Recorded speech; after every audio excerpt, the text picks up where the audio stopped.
SpongeBob. You don't have enough Goofy Goober Oh my tokens God. for me to give you the sonic wave. But Mindy. Mindy. Sorry, SpongeBob. Sorry, SpongeBob, that's the rules. I can't give you the sonic wave. You need more Goofy Goober I probably tokens. need fucking 30, if I had to guess. Sponge, come on, you need to give me all... Just start from the beginning. Just let's get some of these early ones out of the way. Yeah. Sponge, this you is need why to I don't give think me it's gonna take that long. It's because I can all of your teleport Goober coin. exactly to where like I need to be. You know. I agree. I'm You're right. ready. Depression. Man. Me every day of my fucking life. Me waking up Monday morning. Am I right? Am I right, fellow gamers? Oh, I need to be. I think I need. Oh, the music here. I forgot how terrible and beautiful it was. Oh wait. Can I just do this? And then wait, how do I pick them up? Sorry guys, I'm sorry gamers. I'm trying to remember the controls. I think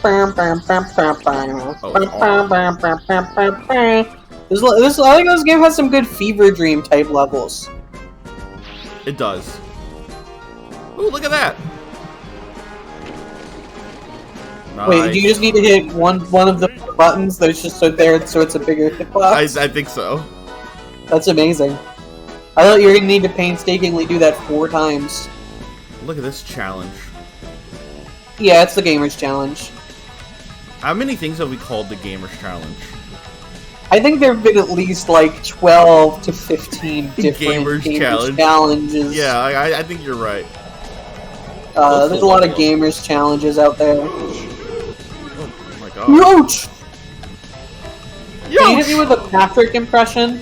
Hey, SpongeBob, it's me, your friend Patrick. Oh, that's pretty good. My little buddy. Oh, look at that. I have to wait for them all. Can you give me a SpongeBob? Nah! Hey, Patrick, it's me, SpongeBob. Well, that's not good at all. It's not great. Can you do one? No, I'm not even gonna try. Well, the fucking glass houses, am I right? Glass pineapples.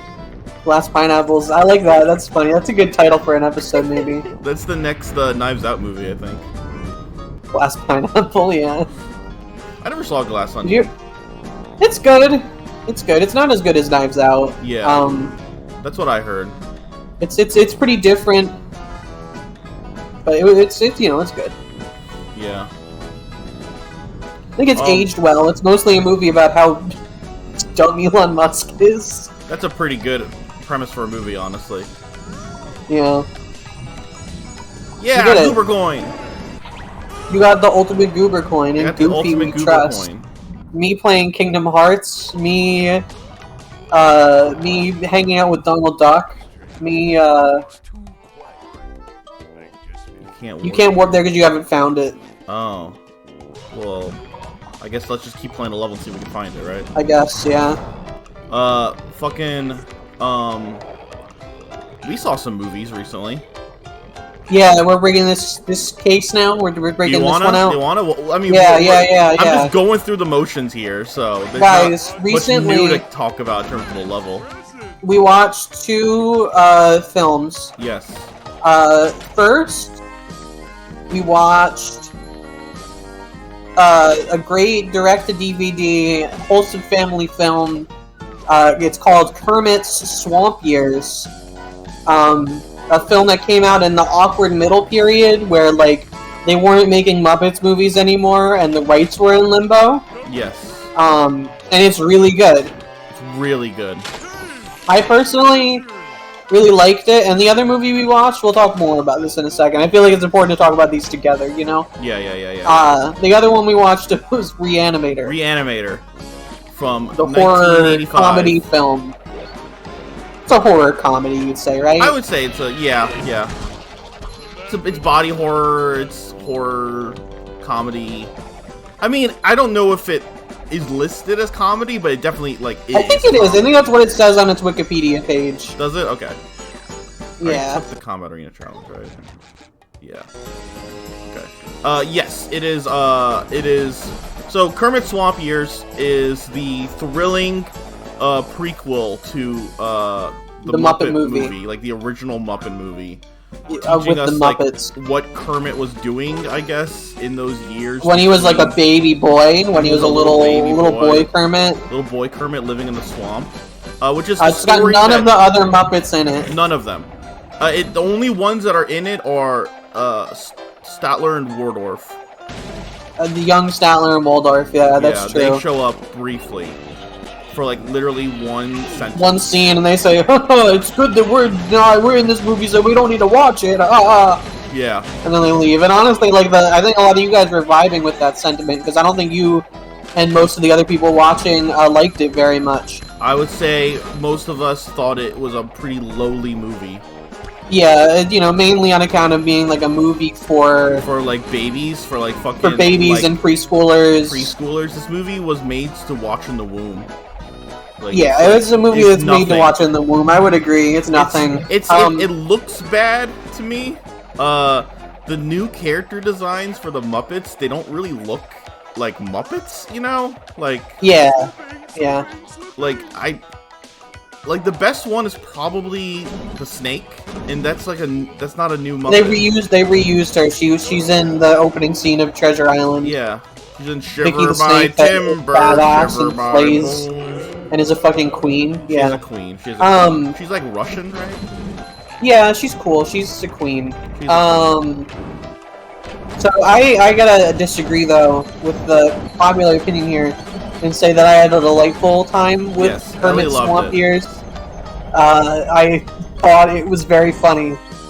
It had, it had a certain quality to it, which I guess is to say I have the taste of a preschooler, actual baby. I don't know, like, I liked, after what we watched Muppets from Space, I like this movie more than Muppets from Space. Muppets from Space is kind of mean-spirited and bad and not very funny. And it's an unnecessary origin story, which, shares a certain resemblance to this movie, I guess, in that way. But unlike that, this movie wasn't very mean-spirited and was mostly just deeply stupid. Yes. And I liked that. I don't know. I did a tier list of all my favorite characters from it. You did do a tier list of your favorite. Oh, okay. That's what I need. So you can't do this until after you you get the tokens to get the I'm thing. assuming all those are ones I can't. So let's do this. You need the treasure chest for this, it looks like. Yeah. It said.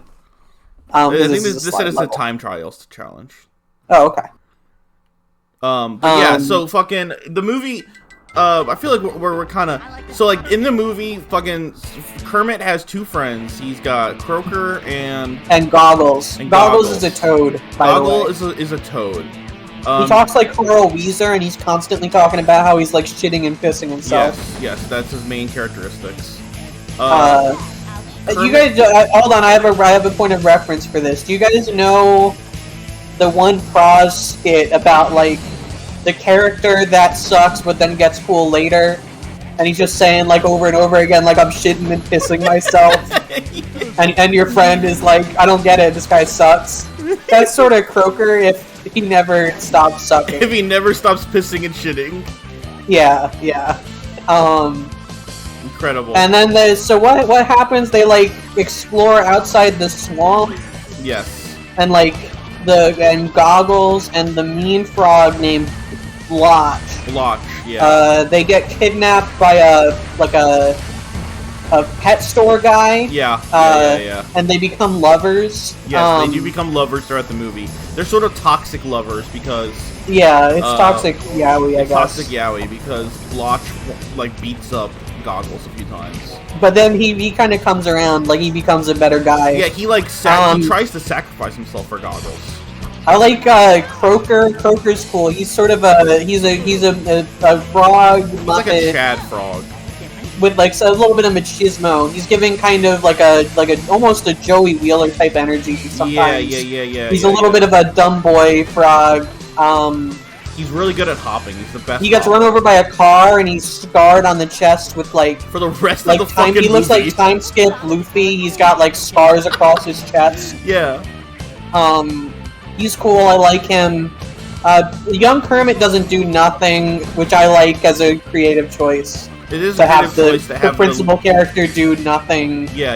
and not have a personality. Damn it. I liked that. Yeah, I also like that. I think that was a really then, interesting decision to have Kermit do fuck all. There's a scary scene in the pet shop where a really scary-looking, like, rabbit... I don't think he's supposed to be scary-looking, but he is. He is scary-looking. He's a Muppet named Jack Rabbit. He sings about how good it is to be, like, a pet that's owned by, like, a guy. Yes. There's a dog named Pilgrim who's voiced by... She's the voice of Susie Carmichael from Rugrats. If you remember Susie from Rugrats, that was like Angelica's friend. Number 5, right? From, number 5, yes. She was also number 5. From Potemkin Next Door. Yeah. And a million other things, other character. As soon as I heard her, I was like, this is Susie. This is Susie Carmichael. But she's a cool dog. Sometimes she's like a floppy dog, and sometimes she's a Muppet dog. Which I like. You mean real dog? Like she's like a... like a floppy type. A floppy dog. Like a floppy type There's dog. 2 types of dogs in this world. There's Muppet dog, floppy dog. Which one are you? And then there's the best part of the movie, in my opinion. There's the evil Dr. Craftsman, who's revealed he's a sort of bumbling scientist type character. Yeah, I would say he's a bumbling scientist. He's looking to capture frogs, and he just can't do it. He can't seem to capture these dang frogs. And then he buys all the frogs from the pet store, including Blotch and Goggles. Oh my god. And it's revealed... Oh my god. Oh my god. Oh my god. Oh, I beat it by 1 second! Holy crap. It's revealed in a moment of dark revelation that he is actually a biology teacher at a high school, and he's buying these Muppets so that they can dissect them. I've got a real no. And so the stakes really go up at that point. And then the third act of the movie is about Kermit and Pilgrim and Croaker rescuing Blotch and Goggles and all these other frog Muppets from being killed. They're gonna be dissected, yeah. They're gonna be killed by the humans and cut off why their bits. does Dr. Crossman want to dissect the frogs, Ellie? So as a kid, he had a traumatic experience where he was made as a child in high school to dissect a frog, and the frog. See, in this movie, the Muppets don't talk to the humans, and like Frog, Arnie the alligator, who is a Muppet that is in the original Muppets movie, says to Kermit and friends, he says, "You never talk to humans. You're not supposed to talk to humans because they're gonna cut you up and eat you, or whatever." Yep. But when young Dr. Craftsman was going to... This is the most exciting episode of Game Pending yet. When he was going to dissect the frog was still alive, which is messed up. But this frog Muppet he had pinned down to his board said, "Stop! Don't do it! Stop!" And he's like, "Oh my god, my frog talked." Yeah. Oh my god, frogs are people that can talk. And then all of his classmates said, "Froggy pants, Froggy pants, Froggy pants." And he said, it's the great performance, you should try to find this clip online. He says, "No, I'm not a Froggy pants. I'm not a Froggy pants." And I guess that's why he wants to kill all frogs. Yeah, because people made fun of him, which doesn't make any sense. Like, why is he mad? He should be allied with the frogs. He should be trying to prove, he should be a crazy guy that's trying to prove he should that... Be like, I feel like... He should be like a Dr. Crocker type. Yes, exactly. Mr. Crocker type character. That's like, Kermit can talk, look. Exactly, I was gonna say, Mr. Crocker. But that's not how it goes down. He wants to cut up the frogs into pieces. Kermit sword fights him with a scalpel, and then he gets better.